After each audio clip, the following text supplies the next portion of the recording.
Orang Minangkabau menzalimi laki-laki dan memanjakan wanita. Penyebab orang Minang merantau itu karena melarikan diri daripada aturan-aturan adat yang kejam demikian.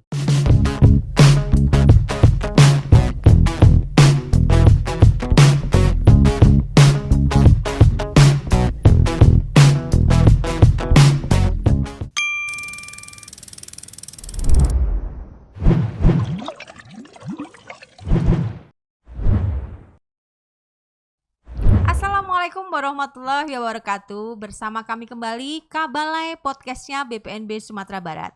Pada edisi kali ini kita bekerja di luar studio mini kami yang berada di Kota Padang. Sekarang kami berada di pinggiran danau terindah di Sumatera Barat, yaitu Danau Maninjau. Jadi sahabat budaya di seluruh Nusantara, kalau lihat background kami, ini bukan hasil green screen tetapi real betul-betul nyata bahwa background kami adalah sekarang Danau Maninjau yang sungguh luar biasa indahnya, yang terletak di Kabupaten Agam dan di wilayah Provinsi Sumatera Barat. Pada kesempatan kali ini kita akan berbincang-bincang dengan putra terbaik Minangkabau, yaitu Bapak Yus Datuk Parpatiah.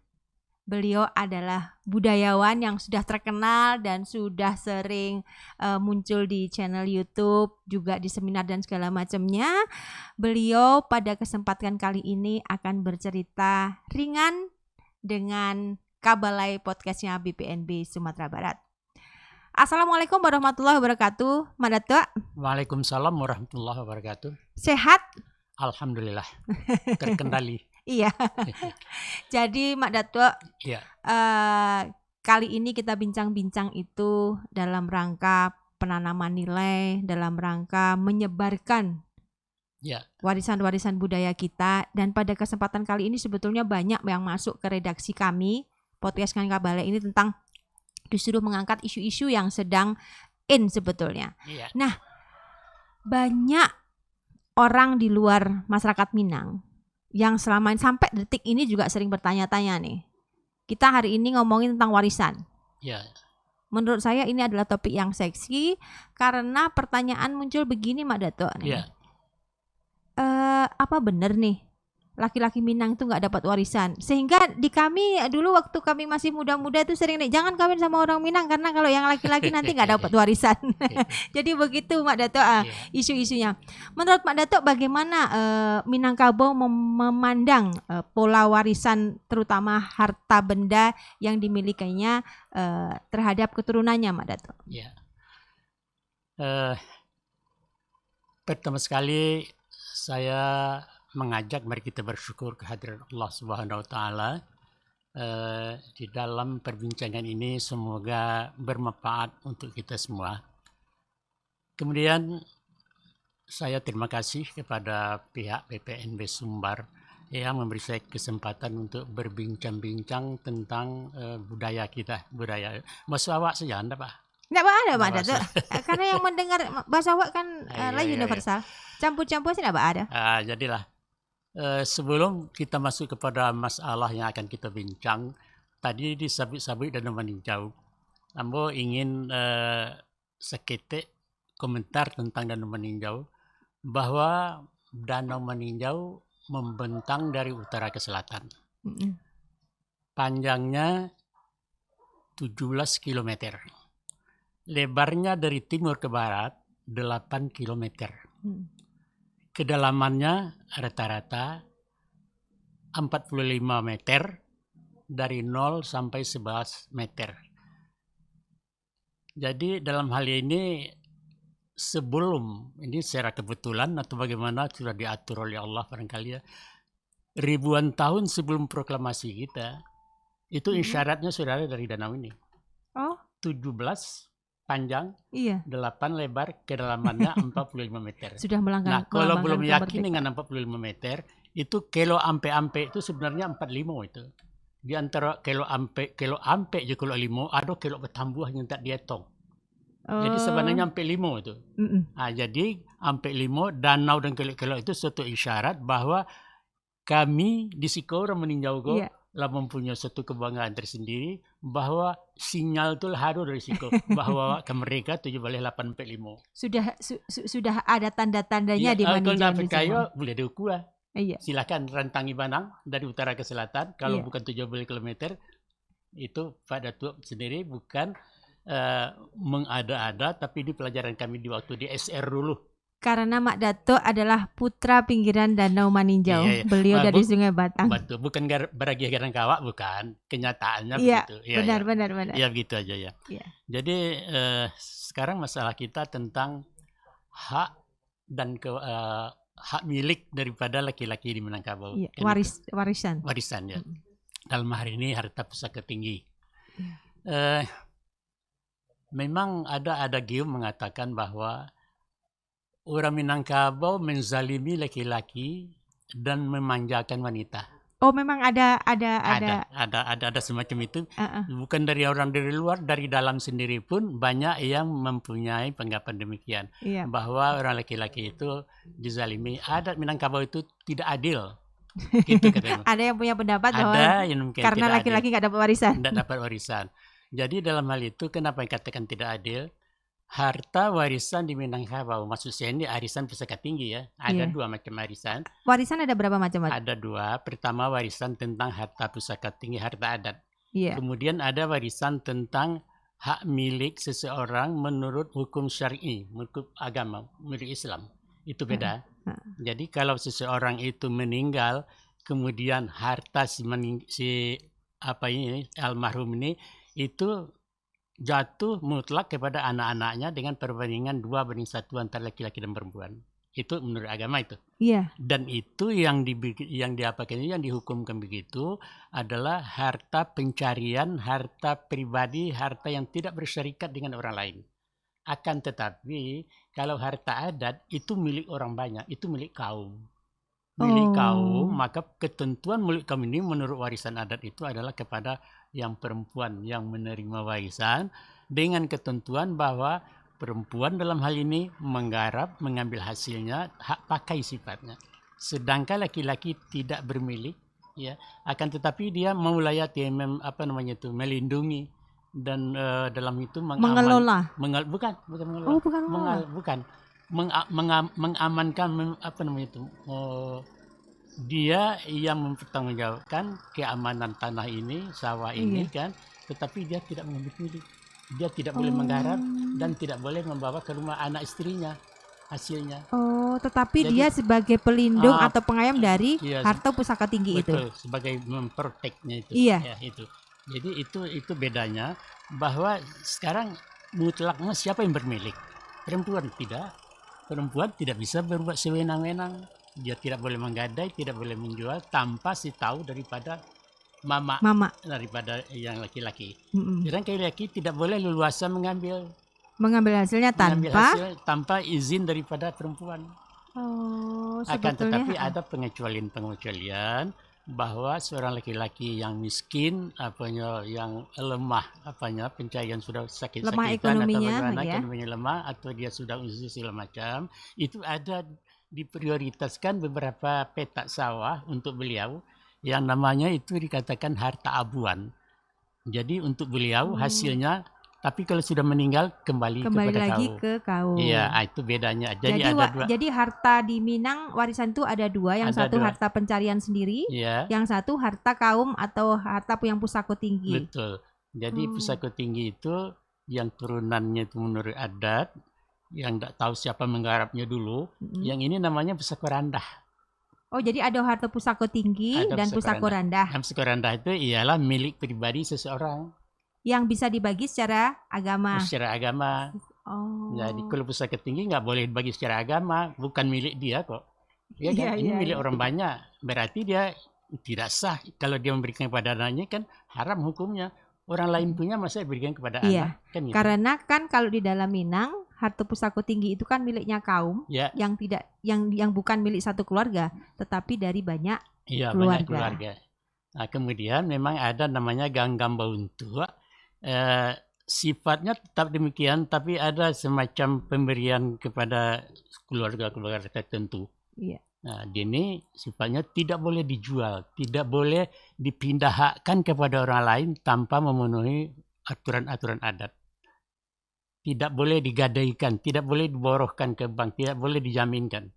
Oh, itu Harta Pusaka Tinggi seharusnya aturannya seperti itu, Mak? Akan tetapi kalau masalah pagang gada itu ada satu kelonggaran, ada di situ tuh dispensasinya boleh kan, ada beberapa syarat itu yang boleh. Tapi pada hakikatnya tidak boleh dipindahkan, tidak boleh dijual, tidak boleh digadai, diborohkan, tidak boleh untuk jaminan utang.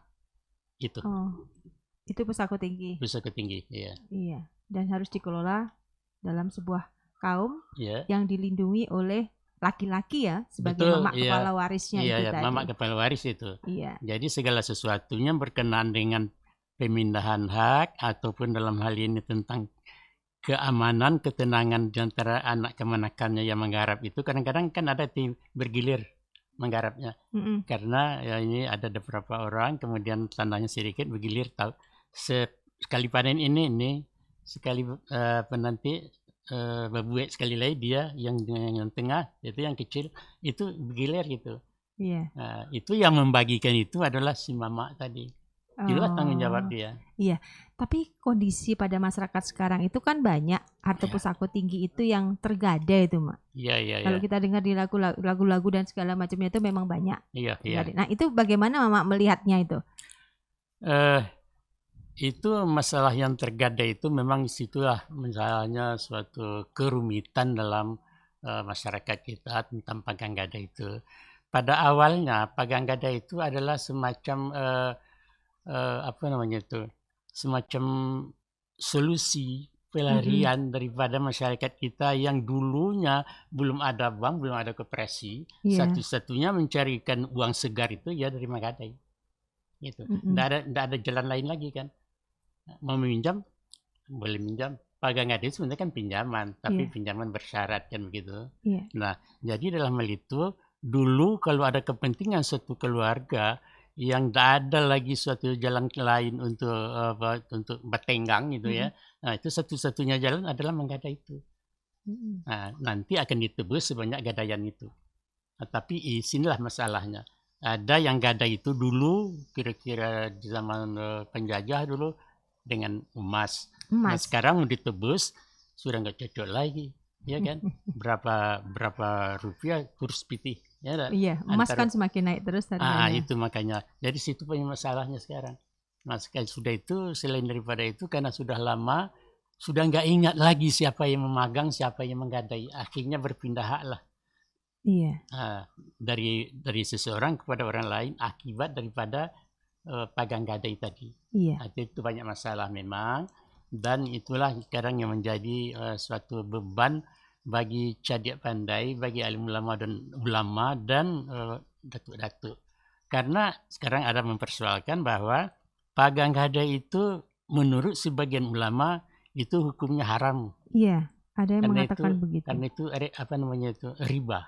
Iya. Nah, karena peristiwa pinjam-meminjam dengan persyaratan ada kelebihan dari uang pinjaman, nah itu sifatnya riba. Tapi ada yang mengatakan tidak, ini kan cuma saling pinjam uang, pinjam sawah. Silahkan memanfaatkan uang, silahkan memanfaatkan sawah. Nah itu jadi belum ada titik temu. Belum final soal itu tuh. Sehingga jadi masalah lah sekarang itu. Iya. Saya pernah membaca, jadi ada cerita, bukan cerita sih, ada 3 atau 4 alasan bahwa harta pusaka tinggi itu boleh digadai.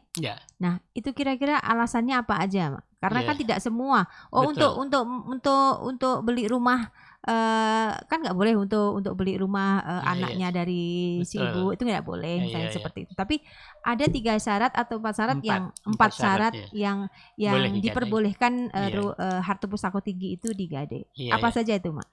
Yang pertama dikatakan bahwa mayit terantar ke rumah. Jenazah yang tidak diselenggarakan itu karena untuk menyelenggarakan jenazah itu boleh menggadai. 1. Yang kedua, gadis gadang tidak berlaki. Untuk mengaminkan seorang gadis Minangkabau itu memerlukan biaya, karena baralek begadang-gadang boleh menggadai kalau nggak ada uang. Yang ketiga, rumah gadang ketirisan. Rumah gadang itu adalah lambang daripada kemegahan, dan itu kalau tiris itu harus kalau sudah renovasi lah begitu ya. Iya. Nanti kita terangkan selanjutnya.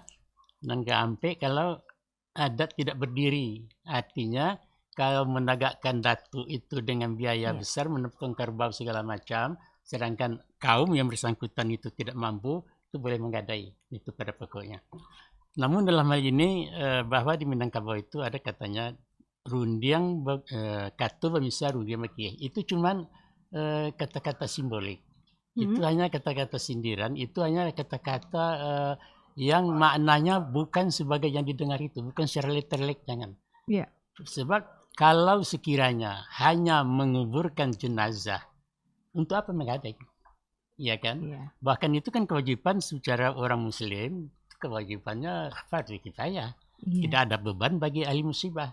Untuk apa menggadai? Satu.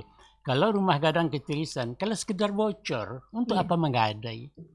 Iya kan? Tidak masuk akal, tidak logis itu. Tidak ada logika, tidak terima itu. Harus mencari uang banyak untuk mengisi atok itu. Mengawinkan gadis juga begitu kan. Nah, kemudian dalam hal ini maksudnya bahwa dulu, di zaman dulu, itu 4 masalah itu adalah suatu lambang kemegahan dan suatu kemegahan, suatu ciri khas dalam suatu kaum, bahwa disitulah letaknya mereka marwah dan marwahnya itu. Gengsinya, marwahnya situ. Kalau barale tidak begadang-gadang malu kan. Untuk malu itu menggadai. Kalau sekiranya mayat terantai rumah dulu kan orang begini, meninggal hari ini barale kan. Nanti 3 hari lagi barale lagi, diundang orang sekampung kan begitu. Oh, zaman dulu kayak gitu. Sampai sekarang kan masih ada di beberapa negara kan. Harus ngasih makan. Sampai yang ke-7 makan-makan, diundang orang sekampung, diundang mendoa. Itu memerlukan biaya gadang kan. Nah, untuk itu karena nggak ada sumber lain, menggadailah untuk kematian itu. Jadi pengertiannya begitu, mayat dirantai rumah, artinya itu untuk keperluan beralih menuju hari, mensolati hari itu. Nah, jadi pada kesimpulan itu bahwa yang dimaksud dengan pepatah itu yang menjadi substansi daripada yang 4 masalah itu adalah fid darari dalam agama, fasa darurat, gawat darurat. Perlu, kalau tidak tepat ditanggulangi rumah ini bocor, nanti kasaunya akan rusak, lantainya akan lapuk, kan itu maksudnya. Kalau umpamanya mayat itu tidak diselenggarakan, mungkin jadi busuk, jadi bangkai, kan orang kampung juga dalam itu terinaya. Itu maksudnya ialah bahwa kalau terjadi sesuatu hal yang tidak ada lagi alternatif lain untuk bertenggang, sedangkan ini perlu ditanggulangi, kalau tidak lebih besar bahaya, itu boleh menggadai. Tapi tidak dijadikan alasan yang keempat itu untuk bermegah-megahan. Tidak, itu hanya sebagai apa saja itu, sebagai simbolik, kata-kata misalan gitu. Nah, jadi harus diterjemahkan. Sebab di Minangkabau, nampak itu tidak rupo, terdengar itu tidak bunyi. Yang sebaliknya itulah harus dimaknakan. Jangan secara literal kita amalkan begitu, tidak bisa. Ada Minangkabau tidak bisa begitu. Jadi harus terjemahannya begitu. Hakikatnya, substansinya yang saya sebut tadi, dalam keperluan tertentu, mendesak, darurat, boleh menggadai.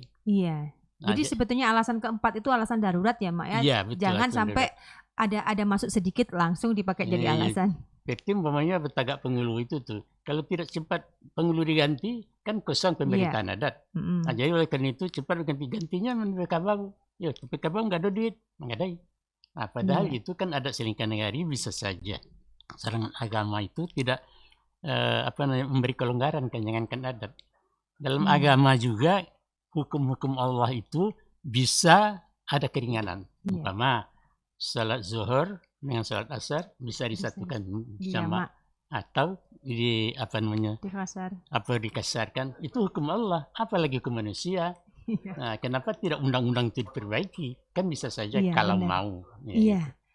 Jadi pada prinsipnya sahabat budaya di Nusantara, jadi jangan ragu lagi sih sebetulnya kalau mau menikah dengan laki-laki Minang ya, Mak ya, bahwa yang tidak dibagi warisnya ke laki-laki itu hanya yang pusako tinggi. Sedikit tinggi harta Iya, adat. harta adat karena Iya. harta itu adalah milik kaum. Iya, iya. Nah, tapi kalau yang harta pencarian yang diperoleh dari Iya. ayahnya terus kemudian memperoleh harta, Ya, atau dibelinya, atau Dibelinya. diberi orang lain, Iya. atau harta karun, ya, ya itu itu termasuk laki-laki berhak ya, Mak ya? berhak, malah 2 banding 1 kan, 2:1. antara laki-laki dan perempuan. Jadi Lebih banyak dua-duanya laki-laki. dipakai di Minangkabau.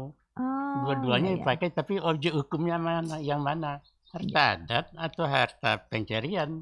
Jadi jelas sebetulnya. Iya, iya. Hanya saja kalau di luaran tuh kadang-kadang Nah, jadi begini, karena banyak persepsi orang kan, kemudian mereka itu membuat suatu analisis bahwa faktor penyebab orang Minang merantau itu karena melarikan diri daripada aturan-aturan adat yang kejam demikian, kata mereka. katanya. Ya, jadi dia itu dirantau ingin hidup bebas, hidup ingin di luar ikatan-ikatan adat, dia menjadi seorang ayah yang bertanggung jawab, dia membuat rumah itu untuk dia, tidak sampai di kampung rumah gadang dia nggak berkuasa kan. Iya. Nah, jadi kata mereka justru orang Minang itu lari keluar daerah untuk mencari ketenangan, gitu. Iya. Saya membantah itu, Ah, tak mungkin. Karena kenyataannya begini, orang Minang yang merantau itu makin jauh merantau makin cinta kepada Minangkabau. Nah, Benar. itu secara logika saya tidak terima demikian kan, itu kenyataannya demikian. Sampai sekarang pun orang Minang lebih bangga itu orang Minang nyewa suku, tapi kadang-kadang dia nggak tahu datuknya siapa. Buktinya apa kalau semakin jauh merantau dia itu semakin cinta, Mak? Kalau di Jakarta itu ada pertandingan antara Semen Padang dengan DKI, dengan Jakarta, Iya. dengan Persija. Ya. Ya, Persija dengan Semen Padang. Orang awak sejak dari yang remaja turun ke orang tua itu berpihak kepada Semen Padang. Walaupun yang main itu adalah orang-orang hitam, ya, orang Brazil dan segala macam. Padahal Persija itu banyak orang awak yang main, malah pelatihnya orang awak. Tapi kalau masuk bola ke Persija, mata puak. Kalau masuk bola ke Padang, sedih serunya. Menandakan hanya cinta tadi itulah menyebabkan demikian. Kalau dia pergi ke pasar tahun baru, ada kalender, gambar bintang-bintang film, bintang segala macam. Itu kan dikasih orang ya, udah banyak ditolak gitu. Tapi kalau ada orang menjual kalender gambar Danau Meninjau, Danau Singkaro, Danau Singkara, atau Danau Tedimo di bawah, atau Laresiano, atau orang Selitang Tandua, dipilih itu. Kenapa? Cinta. Kan ini masalah meskipun cinta. Itu disuruh beli, dia tetap milih kalender yang gambar-gambar alam Minangkabau. Nah, itu dikasih kan? Iya. Kan dikasih, kadang-kadang nggak dipajang karena banyak kan, walaupun itu bintang sinetron di dalamnya. Nah itu. Iya. Itu menunjukkan bahwa orang Minang itu pasti cinta kepada Minangkabau walaupun dia jauh dari kampung. Jadi bukan karena dia benci kepada Minangkabau, sayangnya itu karena kata orang ada pantunnya itu, jarang-jarang tuakan jagung nampak punya balai, kadang-kadang tinggalkan kampung, baik itu sayang ke negari. Ditinggalkan kampung itu karena cinta negari. Oh iya. Gitu. Jadi merantau itu bukan karena derita yang ada di kampung, justru karena cinta. Dia merantau kemudian pengen balik lagi. Iya. Bukan dendam ya. Bukan dendam karena nggak dapat warisan ya. bukan. Mak, ada nggak nasihat-nasihat terkait dengan warisan yang dalam Petatah Petitih mungkin muncul dan segala macam yang bisa kita ingatkan sebetulnya kepada orang rantau maupun anak muda, Mak? Malah sering saya berpesan dalam hal itu. Kalau pusaka tinggi itu nilai ekonominya mungkin tidak seberapa, karena kita sudah berkembang. Kemudian kalau dibagi-bagi barangkali seluas sajadah lah barangkali, bagian seorang-seorang itu nggak memadai. Jadi bagi mereka yang merantau, yang punya pikirannya secara ekonomis, itu dijual saja itu. Buat apa kita punya harta tapi tidak mengambil manfaatnya, tidak menerima hasil yang menggarap di kampung. Ya kita jual sajalah, demikian kan. Dan itu pikiran itu bisa diterima secara ekonomis, tapi secara historis tidak bisa. Karena apa? Karena bagi kita harta pusaka walaupun tidak memadai, itu adalah semacam monumen itu. Itu adalah semacam bahwa kita itu putra, kita itu adalah leluhur kita di situ kan. Suatu nanti anak cucu kita pulang mau kemana mereka. Jadi pusaka tinggi itu jangan dijual, biarkan dia demikian ya. dan nanti nilainya itu adalah nilai historis itu. Iya. Ya, sebab nanti seperti di meninjau, kalau sekiranya ini dijual belikan harta pusaka tinggi, ya, lantas nanti di sekeliling meninjau ini akan berdiri villa-villa. Iya. Dari daerah lain, dari Payakumbuh, dari Medan, dari Batu Sangka dan segala macam, akan berdiri villa-villa di sini. Karena pemandangannya indah, karena alamnya sedang, udaranya sejuk kan, Iya. bukan mencari di sini. Kita sering di Jakarta mencari daerah rekreasi ke puncak, ke Cisarua. Coba bayangkan kita apa yang kita lihat di Cisarua? Hutan melulu, Iya. ya kan? Kemudian ada bukit-bukit. Situ kita itu malah kita menginap di situ, dilihat ada orang, anak-anak membawa jagung rabu ikat, Iya. membawa pisang, membawa tale untuk dijual kepada awak yang datang. Begitulah anak cucu nanti menjual bada kepada orang yang menunggu-nunggu villa itu. Dan begitulah nasibnya nanti. Jangan dijual. Iya. Nah, Nanti nggak ada pulang basamu kalau dijual. justru Pulangnya itu. kemana tuh kan? Sampai sekarang itu. Ada tuh kami ingin pulang kampung, ada tuh, tapi rumah kami sudah rubuh. Mau kemana kami? Kan itu menginap di hotel. Jangan. Soalnya kalian pulang saja. Setelah penginapan, mama tanggung jawab.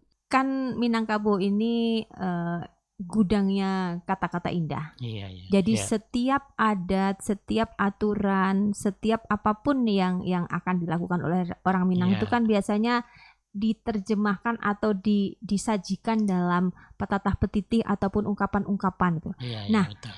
Sebagai pengingat untuk anak-anak muda ini, petatah petitih atau ungkapan banyak nggak terkait dengan warisan ini sehingga anak-anak muda itu nanti bisa paham betul terkait dengan ini gitu?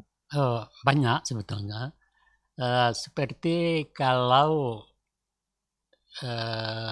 Minang-Minang perantau yang berdomisili di negeri orang merasa tidak membutuhkan lagi harta di kampung, mereka meminta kepada datuknya supaya harta kami itu akan dijual saja, datuk, dan kirimkan uangnya ke rantau. Atau belum dibagikan, minta dibagi ya. Tadinya mati apa namanya tuh masih ciek dari itu ya. Tak dibagi. Bagian kami mana? Dan hasilnya tolong kirimkan ke rantau. Kami juga bermilik, kami juga berhak di situ. Kata mereka. Padahal ada hukumnya bahwa barang harta pusaka tadi, kalau ingin menggarapnya, kalau ingin menerima hasilnya, pulang ke kampung garap sendiri. Nggak ada cerita untuk dikirimkan hasil ke rantau, itu nggak ada peraturan-peraturan dalam perselingkuhan nagari demikian. Tapi umumnya demikian, tidak boleh harta di kampung itu akan dikirim hasilnya ke rantau atau dijual kemudian duitnya dibelikan ke rantau kepada perusahaan-perusahaan, kepada bajai umpamanya, kepada taksi, kepada rumah sewa, itu nggak boleh. Itu nggak boleh ya? Nggak boleh. Sebabnya begini, kalau sekiranya dibelikan, memang bisa saja kata ini bersama, ya dibelikan taksi umpamanya milik bersama juga, hasilnya untuk kita bersama. Tapi risikonya lebih besar daripada tanah. Apa risikonya? Mungkin kalau didagangkan rugi, kalau dibelikan otonya terambau, dibelikan tabaka segala macam. Jadi dalam itu tuh akibatnya bisa terjadi kepunahan pusaka tinggi. Padahal pusaka tinggi tidak boleh punah. Walaupun 10 kali galodo, dan tanah itu akan bisa digarap lagi. Di Teruko balik masih tanah. Jadi itu maksudnya adalah bahwa itu adalah lambang kita, nggak boleh dijual, nggak boleh dipindah-pindahkan, dan itu sudah ada ketentuan hukumnya. Pepatahnya mengatakan kabau pai kubangan tinggal. Arti kubangan itu artinya adanya apa namanya itu? Tingginya itu. Iya, pusaka tingginya itu kubangan tinggal. Silakan cari tambahnya di rantau. Nah, kalau perlu pulangnya di rantau menambah, bukan menjual, bukan mengurangi. Itu salah satunya itu kabau pai kubangan tinggal. Nah, itu pepatahnya itu. Jadi kabau pai kubangan tinggal. Jadi bagi siapapun tinggalkanlah harta pusakonya, tinggalkanlah kubangannya. Betul, sehingga istilah pulang basamo di kalangan orang Minang itu tetap terus terjadi dan cinta akan kenagarinya itu tidak akan punah juga. Jadi memang sebetulnya secara adat nenek moyang kita itu sudah memikirkannya sedemikian rupa. Betul, iya. Jadi kalau umpamanya yang merantau kan ingin mencari perubahan nasib, kan? lantas tidak semuanya berhasil dirantaukan. Kalau sekiranya dia tidak berhasil, dia gagal, kalau dia tuh melarat, pulanglah ke kampung. Masih ada harta kita di kampung walaupun tidak banyak. Rumah silakan pakai tanpa dikontrak. Itu mama dulu yang bikin kan enak itu. Iya, benar. Ya. Nah, pulang ke kampung pun ada kolam kita ada, parak pisang ada, pulanglah dan garaplah sendiri. Nanti kalau umpamanya ingin merantau, merubah nasib lagi, silakan merantau lagi. Iya. Tapi tinggalkanlah kampung itu karena cinta nagari. Iya. Yeah.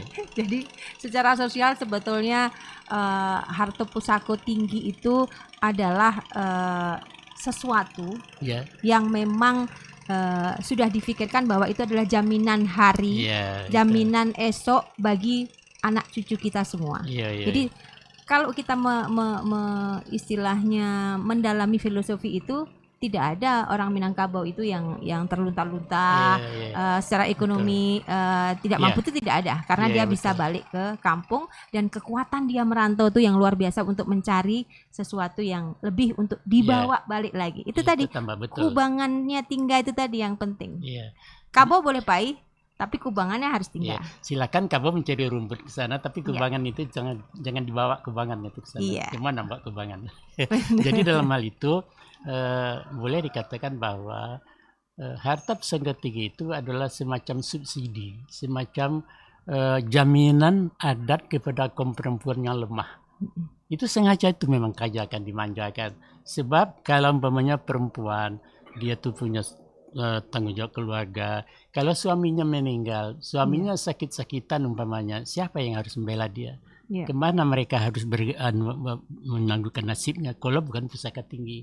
Jadi itu sebenarnya laki-laki ini bisa merantau. Lebih pitihnya pai kalapau, tidak bininya ke surau. Kan itu. Jadi udah laki-laki itu penyabar Minangkabau itu kan. Silakan asalkan kalian dapat makan, asal kalian sejahtera, anak kemanakan kalian, tunggulah rumah, garaplah sawah, makalah sama suami kalian, tapi sedih. Kan itu. Kalau kita mendalami filosofinya sebetulnya tidak ada masalah, tidak ada yang perlu dikhawatirkan, dan semuanya sudah terjamin. Nggak perlu lagi asuransi sebetulnya, Mak. Karena Pusako Tinggi itu sudah asuransi all risk sebetulnya dari masyarakat kita. Mau hilang pekerjaan, mau rumah terbakar atau apapun segala macamnya, kita masih punya asuransi yang dan tidak pernah ada di Minangkabau ratapan anak tiri. Oh iya, benar. Iya kan, tiri itu meninggal ayahnya, dia tuh tinggal sama tuanya, sama neneknya, sama eteknya. Dia tuh nggak mungkin dibawa bapaknya ke sana. Itu kan suku lain itu. Nah ini keluarga dia, ini suku awak kok, nggak boleh lapeh ke orang. Kita mendidik, kita membelanya. Jadi terjamin tidak ada keluhan anak yatim di Minangkabau. Nah sampai sekarang insya Allah itu akan pertahankan, tapi ya namanya pasak lama-lama kalau enggak. Namanya ikat itu kadang-kadang ada arik lagi kan. Nah, seperti umpamanya peti jompo, tidak dulu paling hina orang suatu kaum kalau orang tuanya terlantar, apalagi dititipkan. Itu kan kasih apa upah kan namanya. Tapi sekarang kan sudah biasa masuk peti jompo, padahal anaknya banyak, anaknya pitih kan. Dia anaknya pitih, tolong senangkan ibu kami, ayah kami itu, barat biayanya kami bayar. Istimewakan dari lain kan, sombong dia karena berpiti, tapi kasiah baupah kan, kasiah baupah itu yang tidak bisa terima. Seharusnya kasiah itu walaupun kamu makan sambal lado bapali kemudian awak dua anak cucu, situlah kenikmatan hidup. Sahabat budaya di seluruh Nusantara, obrolan yang menarik menurut saya. Sekarang tidak perlu ada keraguan lagi karena laki-laki Minang juga mendapatkan warisan tetapi dari harta pusaka rendah.